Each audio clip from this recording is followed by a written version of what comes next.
Hello and welcome to the Premier League videocast. I'm back here with the Mad Dog, Ross Casey. He's been on great form all week. Yeah, good week so far. In the old football, well, let's get started. I've got a great set of games this weekend. Yeah, really looking forward to this weekend. But we'll start off with a really good game that's taken a bit of centre stage because of the magnitude of how good Sunday is. But Everton versus Arsenal.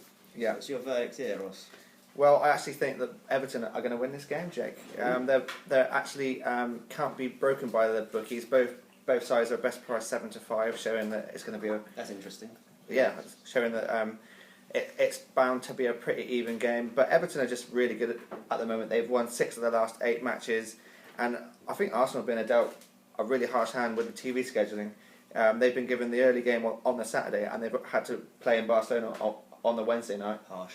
Which is pretty harsh. So I can already hear Arsene Wenger's post-match conference saying, well, had the match been played on the Sunday, we'd have won this game. Yeah, and I already envisaged Piers Morgan's tweet immediately. Absolutely, yeah. Hating it. He needs to go.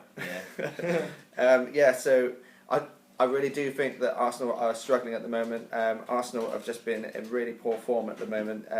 They've actually only managed to win 1 of their last 8 matches, Arsenal, which is a pretty poor run of games. It always seems to be around this time, February, March, that their season always when derails. The pressure comes on. And it's happened yet again, which is disappointing for Arsenal fans. And they're up against an Everton team who have had a whole week to prepare for this game. They haven't had to play a midweek game. Mm-hmm. And they've got a striker at the moment who's in just absolutely scintillating form. Yeah. Romelu Lukaku, who's got that beautiful blend of power and finesse. That goal against Chelsea. Yeah, exactly. That was a real good version of what I was talking about in terms of he shows great strength, but he's also got the finesse to finish it off in the way that he did. And I think that they're just going to struggle up against an Everton team that have scored 51 goals this season. They're in decent form, 6 and 8 wins, as I said, up against a team who've only won 1 in 8. So I don't see why both sides are 7-5. I actually think that Everton should be favourites here. And Arsenal do need to win this game, so the pressure is on them more than Everton. Everton are pressing to finish as high as they are. Yeah. The Premier League pretty much finished for them, really. It's all about the FA Cup now for them. Yeah. But with the pressure off, I think that they'll win this game. 7-5, best price with easy odds. It always seems that Everton's season is over by this. Yeah. They're just kind of getting as high and trying to get as high as possible. Where it maybe sorry, Everton fans. 8. Okay, so we'll just get this game out of the way quickly. Bit of a relegation battle, apart from Villa are already down, but Swansea versus Villa. Villa have just lost their last 25,000 games, so I don't know how they're going to cope against the Swansea side away from home. Yeah, Swansea are a bit of a strange team. They're just about out of the relegation zone at the moment, but 3 points here will do them the world of good. And up against an Aston Villa team who have played 16 matches recently away from home, lost 12 in that sequence.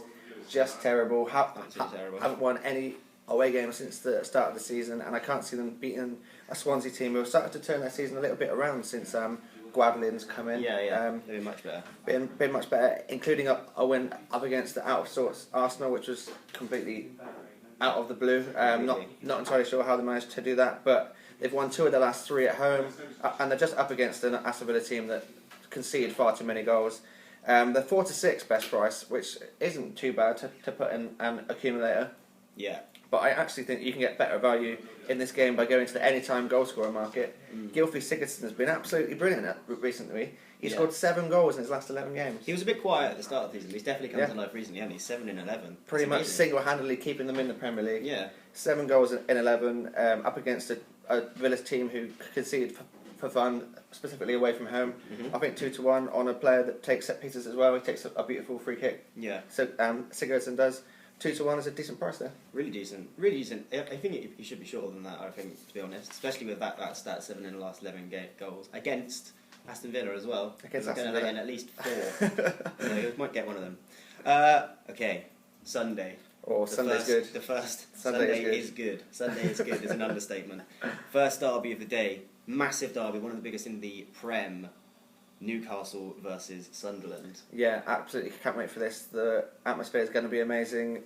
Big Sam's back at Newcastle, but in the colours of Sunderland. So I'm sure that's going to cause all kinds of problems. Plus, he's up against a manager, Rafa Benitez, who he's had a fair few ding-dongs with in the past. They don't like each other at all. I can see it being very hostile, and I cannot wait to watch this game, Jake. It's going to be a good one. But I actually think that going up against the stats here is a pretty decent, wise bet. Actually, 5-4 on a Newcastle win just in any match sounds like a too short a price because it's Newcastle. But 5-4 in this game, I think they'll actually win this game. Rafa Benitez had his first game in charge on Monday night up against Leicester, table-topping Leicester, and they looked a far better side. He had them shaped much better defensively. They were shipping far too many goals under Steve McLaren, and the basis of getting points in the Premier League should be that you got a good defence, and they haven't had that all season. But Benitez had that on Monday night. It took an absolutely incredible over a kick goal from Okazaki to score against them, and they're up against the Sunderland team who just cannot do anything away from home. They've actually lost 12 of their last 16 matches on the road. Poor record, and I think that this is going to be the finally time that Newcastle are going to win against their local rival Sunderland, because they've actually lost their last 6 in a row up against Sunderland, which is just not good enough. That's a horrible bogey team to have, isn't it? Yeah, especially as it's your local rivals. They haven't actually won any of the last 8 time wear derbies, and I think that this is the time with Uncle Rafa in charge, and the fact that if they do win this game, they'll go ahead of Sunderland and out of the relegation zone. So how many games have they got in hand, Newcastle? I think they've got one. I think they have one, but win here will move them above their local rivals, put their local rivals back into the relegation zone. Perfect. There can't be much more of an impetus to win a match than that. And they've signed a lot of good players, haven't they, in January. When you look at their squad on paper, they do have a better squad on paper, but it's, as the old saying goes, it is played on grass, not paper.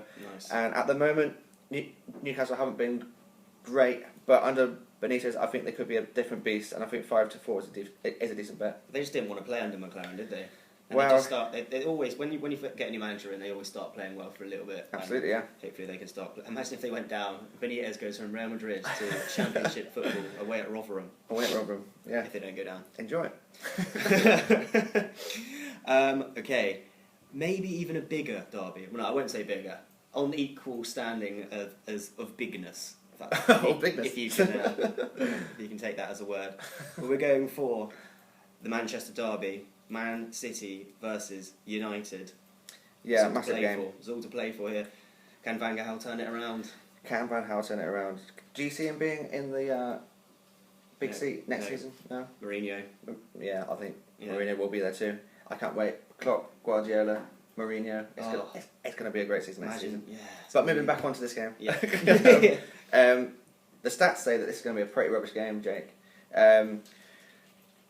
Man City have failed to score in 3 of the last 4 games, which is really, really bad for a team that's got the likes of Silva and Aguero and Sterling, who is a £49 million player somehow.